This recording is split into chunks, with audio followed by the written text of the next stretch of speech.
Got $1,000 to invest but don't know where to start?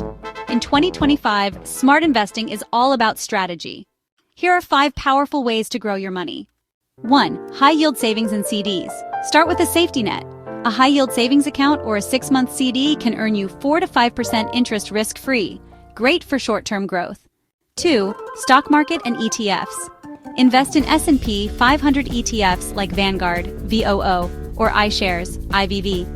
These give steady long-term growth without picking individual stocks.